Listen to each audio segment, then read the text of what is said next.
Sebelumnya, Assalamualaikum warahmatullahi wabarakatuh. Waalaikumsalam warahmatullahi wabarakatuh. Perkenalkan, kami dari kelompok 4 akan menjelaskan hasil diskusi kami tentang spektrofotometri UV vis. Sebelumnya, terima kasih kepada Ibu Nur selaku dosen pengampu mata kuliah ini. Perkenalkan, saya Wilda Lulul Hasana dengan NIM 067 dan Nanda Afia dengan NIM 044. Di sini kami akan menjelaskan hasil diskusi kami tentang spektrofotometri UV vis.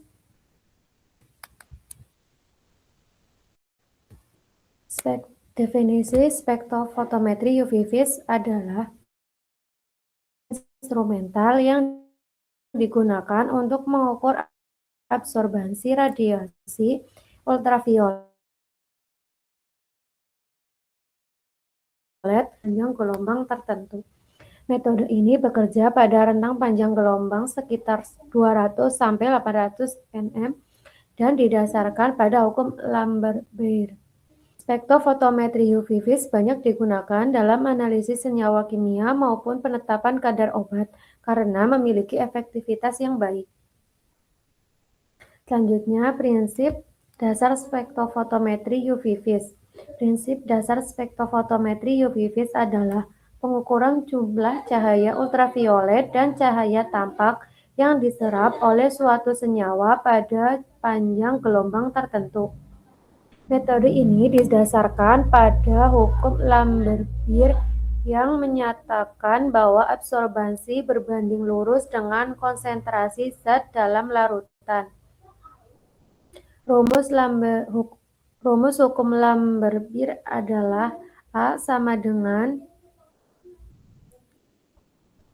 epsilon dikali B dikali C, di mana A adalah absorbansi, epsilon adalah absorptivitas molar, B adalah panjang lintas cahaya, C adalah konsentrasi larutan. Selanjutnya ada komponen instrumen UV vis. Yang pertama, sumber cahaya, contohnya lampu deuterium ke UV dan lampu tungsten ke visible. Yang kedua ada monokromator, memilih panjang gelombang tertentu. Yang ketiga ada kuvet, yaitu wadah sampel yang transparan. Yang keempat ada detektor yang mengubah cahaya menjadi sinyal listrik. Yang kelima ada sistem pembaca data yang menampilkan hasil absorbansi. Selanjutnya akan dijelaskan sama teman saya. Cara kerja spektrofotometri UV vis dimulai dari cahaya yang dipancarkan oleh sumber cahaya, kemudian diarahkan menuju monokromator untuk dipilih panjang gelombang tertentu.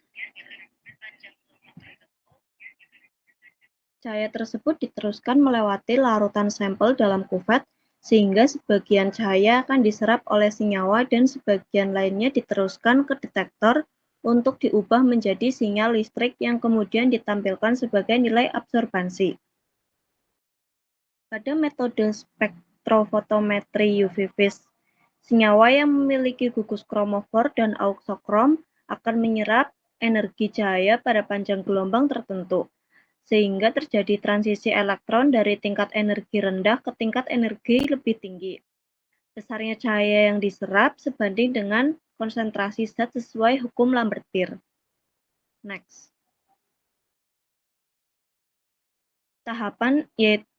Selanjutnya ada tahapan pengukuran. Tahapan pengukuran pada spektrofotometri UV vis dilakukan secara sistematis agar diperoleh hasil analisis yang akurat. Langkah pertama adalah menyiapkan belangko dan larutan sampel yang akan dianalisis. Setelah itu ditentukan panjang gelombang maksimum untuk memperoleh absorbansi optimum dari senyawa yang diuji. Selanjutnya dilakukan pengukuran absorbansi larutan standar dan sampel menggunakan alat spektrofotometer UV vis. Data absorbansi dari larutan standar kemudian digunakan untuk membuat kurva kalibrasi sehingga dapat diketahui hubungan antara konsentrasi dan absorbansi. Berdasarkan kurva kalibrasi tersebut, kadar zat dalam sampel dapat dihitung. Pengukuran dilakukan sesuai prinsip hukum Lambert-Beer, yaitu semakin tinggi konsentrasi zat maka semakin besar nilai absorbansinya. Untuk tahapan pengukuran yang pertama, menyiapkan belangko dan larutan sampel. Yang kedua, menentukan panjang gelombang maksimum. Yang ketiga, mengukur absorbansi standar dan sampel. Yang keempat, membuat kurva kalibrasi. Dan yang kelima, menghitung kadar zat berdasarkan absorbansi. Next. Lalu ada aplikasi UV-Vis dalam farmasi. Dalam analisis farmasi, metode UV-Vis sering diaplikasikan dalam penetapan kadar senyawa seperti paracetamol, ibuprofen, metformin, dan vitamin C baik dalam bahan baku maupun sediaan tablet dan kapsul. Metode ini dipilih karena memiliki tingkat ketelitian yang baik serta dapat digunakan untuk analisis kuantitatif secara rutin di laboratorium farmasi. Selain untuk penetapan kadar obat, spektrofotometri UV-Vis juga digunakan untuk pengujian mutu sediaan farmasi seperti penetapan kadar flavonoid, fenolik, antioksidan, dan penentuan nilai SPF pada sediaan tabir surya dalam bahan alam. Penggunaan metode ini dinilai efektif dan efisien karena mampu memberikan hasil yang jelas dengan biaya analisis yang lebih rendah. Menurut Rohman et al. 2025, analisis menggunakan spektrofotometri UV-Vis memberikan hasil yang akurat dalam menentukan kadar flavonoid tanaman herbal karena pengukuran dilakukan berdasarkan absorbansi spesifik suatu senyawa pada panjang gelombang tertentu. Selain itu, menyatakan bahwa metode UV-Vis memiliki reproduktivitas hasil yang baik, sehingga sering digunakan dalam penelitian analisis kuantitatif bahan alam dan sediaan farmasi. Next. Lalu, adapun kelebihan dan kekurangan dari spektrofotometri UV-Vis sendiri. Yang pertama, ada kelebihan UV-Vis. Yang pertama ada prosedur sederhana, yang kedua ada analisis cepat, yang ketiga ada sensitivitas cukup baik, yang keempat biaya relatif murah, yang kelima hasil akurat dan reproduktif, yang keenam cocok untuk analisis kuantitatif rutin.